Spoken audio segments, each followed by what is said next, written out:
जय श्री कृष्णा। राधे राधे। दोस्तों, ये तो आप जानते ही होंगे कि जब भी प्रेम की बात होती है तो भगवान श्री कृष्ण और राधा जी का नाम सबसे ऊपर आता है। प्रेम की अगर मिसाल दी जाती है तो राधा कृष्ण का प्रेम सबसे ऊपर आता है। और हम ये भी जानते हैं कि भगवान श्री कृष्ण और राधा जी दिव्य रूप में थे, लेकिन दिव्य रूप में होते हुए भी वे अपने प्रेम से बिछड़ कैसे गए, इसके पीछे क्या कहानी है, जानेंगे हमारे आज के इस वीडियो में। राधा जी भगवान श्री कृष्ण की मुरली सुनकर बावरी होकर नाचने लगती थी और उनसे मिलने के लिए बाहर निकल जाती थी। जब गांव में भगवान श्री कृष्ण और राधा जी के प्रेम की चर्चा चलने लगी तो राधा जी के समाज के लोग उनका घर से बाहर निकलना बंद करवा देते हैं। फिर एक दिन भगवान श्री कृष्ण ने माता यशोदा से कहा, हे माते, मैं राधा से विवाह करना चाहता हूँ। यह सुनकर यशोदा मैया ने कहा कि राधा तुम्हारे लिए ठीक नहीं है। पहला तो यह है कि वे तुमसे 5 से 7 साल बड़ी है, और दूसरा यह कि उनकी मंगनी पहले से ही किसी और से तय हो चुकी है। वह अभी युद्ध लड़ने गए हैं। जब वे आएंगे तो राधा का उनसे विवाह हो जाएगा, इसलिए उससे तुम्हारा विवाह नहीं हो सकता। लेकिन भगवान श्री कृष्ण जिद करने लगे। तब माता यशोदा ने नंद बाबा से कहा। कृष्ण जी ने नंद बाबा की बात भी नहीं मानी। गर्ग ऋषि ने कृष्ण भगवान को समझाया कि आपका जन्म किसी खास लक्ष्य के लिए हुआ है, इसकी भविष्यवाणी हो चुकी है और आप तो तारनहार हो। इस संसार में आप धर्म की स्थापना करेंगे और आपको इस ग्वालन से विवाह नहीं करना चाहिए। आपका एक खास लक्ष्य है। गर्ग मुनि हर तरह से समझाते रहे, लेकिन भगवान कृष्ण मानने को ही नहीं तैयार।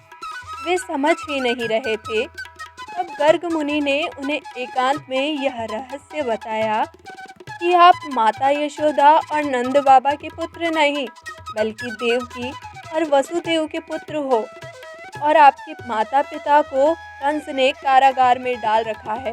यह सुनकर भगवान श्री कृष्ण के जीवन की दशा बदल जाती है।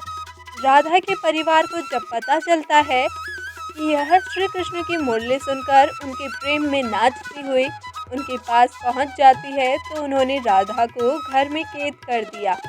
तब भगवान श्री कृष्ण ने अपने साथियों सहित एक दिन उन्हें रात में कैद से मुक्त करवाकर उद्धव और बलराम सहित अन्य सखियों के साथ रात भर नृत्य किया। यह रात पूर्णिमा की रात थी जब महारास हुआ था। बाद में राधा की माँ राधा के कक्ष में गई तो उन्होंने वहां राधा को सोते हुए देखा।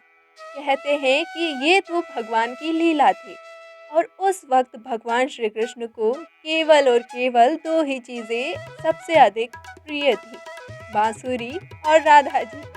कृष्ण जी की बांसुरी की धुन सुनकर राधा के जैसे प्राण ही निकल जाते थे।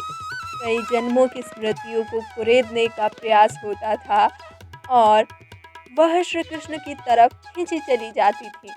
भगवान श्री कृष्ण के पास एक मुरली थी जिसे उन्होंने राधा को छोड़कर मथुरा जाने से पहले दे दी थी। राधा जी ने इस मुरली को बहुत ही संभाल कर रखा था, और जब उन्हें श्री कृष्ण की याद आती तो वह यह मुरली बजा लेती थी। भगवान श्री कृष्ण उनकी याद में मोर पंख लगाते थे और वैजंती माला पहनते थे।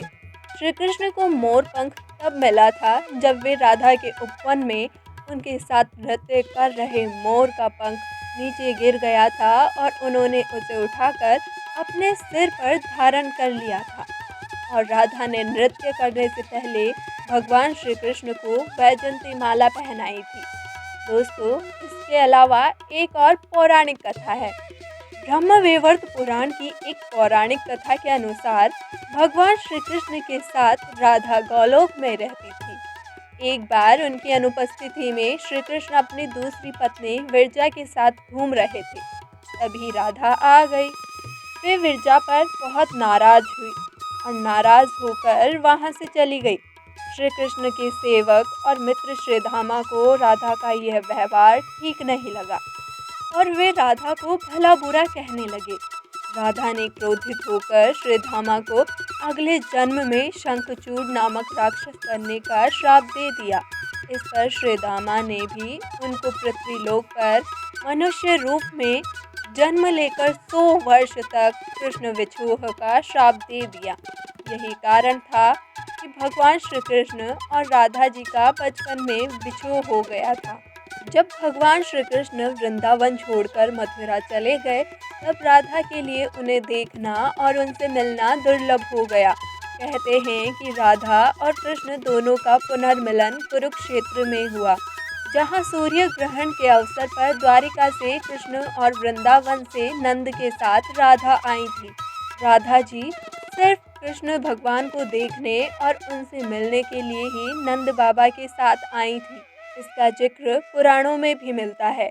इसके बाद राधा और श्री कृष्ण की अंतिम मुलाकात द्वारिका में हुई।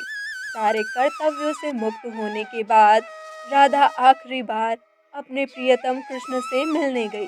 जब वे द्वारिका पहुंची तो उन्होंने कृष्ण के महल और उनकी 8 पत्नियों को देखा।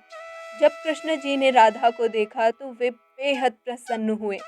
तब राधा के अनुरोध पर भगवान श्री कृष्ण ने उन्हें महल में एक देविका के पद पर नियुक्त कर दिया। कहते हैं कि वहीं पर राधा महल से जुड़े कार्य देखती थी और मौका मिलते ही वे कृष्ण भगवान के दर्शन भी कर लेती थी। एक दिन उदास होकर राधा ने महल से दूर जाना तय किया। कहते हैं कि राधा एक जंगल के गांव में रहने लगी। धीरे धीरे समय बीतता गया और राधा बिल्कुल अकेली और कमज़ोर हो गई। उस वक्त उन्हें भगवान श्री कृष्ण की याद सताने लगी। आखिरी समय में भगवान श्री कृष्ण उनके सामने आ गए। भगवान श्री कृष्ण ने राधा जी से कहा कि वे उनसे कुछ मांग ले, लेकिन राधा ने मना कर दिया। कृष्ण जी के दोबारा अनुरोध करने पर राधा जी ने कहा कि वे आखिरी बार उन्हें बांसुरी बजाते हुए देखना और सुनना चाहती हैं। भगवान श्री कृष्ण ने बांसुरी ली और बेहद सुरीली धुन में बजाने लगे। भगवान श्री कृष्ण ने दिन रात बांसुरी बजाई। बांसुरी की धुन सुनते सुनते एक दिन राधा जी ने अपने शरीर का त्याग कर दिया। लेकिन भगवान होते हुए भी राधा जी की प्राण त्यागते ही भगवान श्री कृष्ण बेहद दुखी हो गए और उन्होंने बांसुरी तोड़कर कोसों दूर फेंक दी। जिस जगह पर राधा जी ने कृष्ण जी का मरने तक इंतज़ार किया, उसे आज राधा रानी मंदिर के नाम से जाना जाता है। इसके बाद ही राधा जी कृष्ण जी में विलीन हो गई और किसी भी पुराण में राधा जी की मृत्यु का वर्णन नहीं मिलता है। दोस्तों, इस तरह राधा कृष्ण जी का प्रेम बिछोह हुआ। तो आप सभी को हमारी आज की ये वीडियो पसंद आई हो तो हमारे वीडियो को करें लाइक, शेयर, हमारे चैनल को करें सब्सक्राइब और कमेंट बॉक्स में जय श्री कृष्णा राधे राधे ज़रूर लिखें। जय श्री कृष्णा राधे राधे।